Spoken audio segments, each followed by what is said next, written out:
one of the greatest fighters who ever lived. I have friends who tell me in his prime, he's the best ever. I'm like, come on, Sugar Ray Robinson. Like, all I know is when George Foreman was in his prime, that dude was the best I've ever seen. And here he is, ladies and gentlemen. Maybe the most intimidating champion in the history of boxing. Sonny Liston, Mike Tyson, or George Foreman, who joins us on the Shell Pennzoil Performance line. Big George, thanks for joining the show. I'm happy to be with you, my friend, as always. So this is the 46th anniversary of the Rumble in the Jungle. And my producer, Raj, tells me George has been saying he was robbed. Is that true? Whenever you lose, you better say you were robbed. Otherwise, you won't even want to come back. That was a tough fight at a tough time and hard to swallow. But someone said that you've been saying you slipped because the ring was wet, but it looked like Ali hit you right on the bumper with the right hand. What happened? Yeah, someone had put some ice and banana and butter, everything on that ring tonight, because as I tried to break my fall, I kept slipping. George, you lost that night to the greatest champion, the greatest athlete in the history of the world, basically, is basically by acclamation, right? On one of his greatest nights, under difficult circumstances, in the heat with loose ropes, all that stuff is true. And you lost one other fight to Jimmy Young, also under very difficult circumstances, retire from boxing, come back after a 10-year retirement, win the heavyweight championship of the world, and then go on to make hundreds of millions selling a grill. And yet this still seems like the biggest moment of your career, even though it was a loss. Was it? I think it's one of the biggest moments I've had in boxing, period. I was so far and for so long away from home. I wanted that fight to get over, but I thought it would be the easiest fight I had. You're a champion, and you're looking for easy, sweet pickings. I didn't expect a tough fight out of Muhammad Ali. So it was embarrassing, dehumanizing. The heat, all of that was just an excuse. I lost. It hurt. It hurt. But then I've gone on to do things that make me wish I was back in that same 25-year-old guy in Africa enjoying that place. I don't ever want to think about it as a bad thing. It was wonderful to be, to be young at heart. I like to sing that Frank Sinatra song whenever I see that fight. George, you won an Olympic gold medal. You were 40-0 with 37 knockouts. Muhammad Ali had lost his first fight to Joe Frazier, the fight of the century, in a great fight.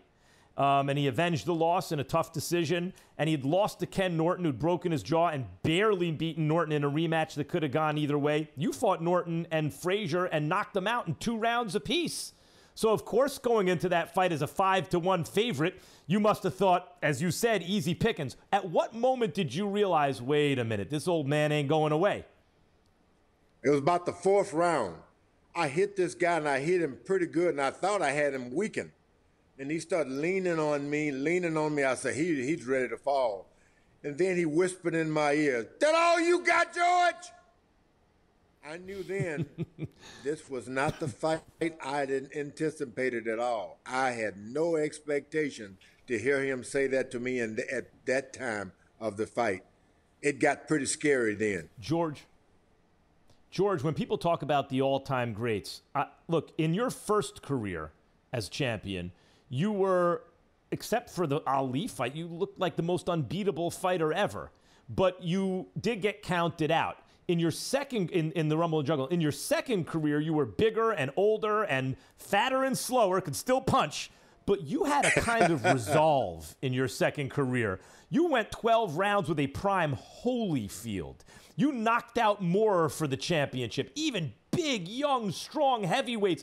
They finally gave Shannon Briggs a decision over you, which I thought you won, but he didn't knock you out. It was a slugfest.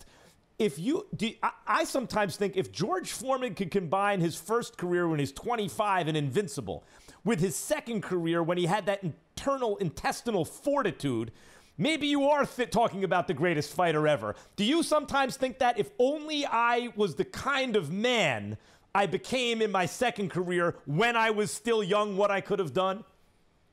That's a lot of thinking. I try never to think that hard about anything. But Dick Sutler had this plan. When I came back to boxing, he said, look, all of these good boxers are around. They got the left jab, the footwork, they move, spin, turn. He said, you get out there and jump on them. Don't even reach back. Don't even think about form or defining yourself as a boxer. Just knock them out. They were not prepared for it. So I went through the ranks knocking everybody out because they wanted to box. Mm-hmm. All you had to do was fight them. So coming back the second time, it was a different crop of fighters. They all were pretty good, and I couldn't take the same style again. So I had to change with the times. I needed both styles in different times, so to speak. Yeah, but what a chin, what heart you displayed in your second career against all odds, going the distance with Holyfield in a great fight. George, I always love talking to you. And any last words before we say goodbye? Well, always remember, everybody should remember that, especially with sports guys, one victory does not define anyone, and a defeat does not mean that's the end of it. That's the end of someone. Keep looking, keep pulling, and keep praying for the other guy. The great George Foreman, ladies and gentlemen, who's come back to win the heavyweight title 20 years after he lost it, is, to my mind, the most significant single accomplishment I've ever witnessed in sports. One of the greatest fighters of all time, George Foreman. Thanks for watching ESPN on YouTube. For live streaming sports and premium content, subscribe to ESPN+.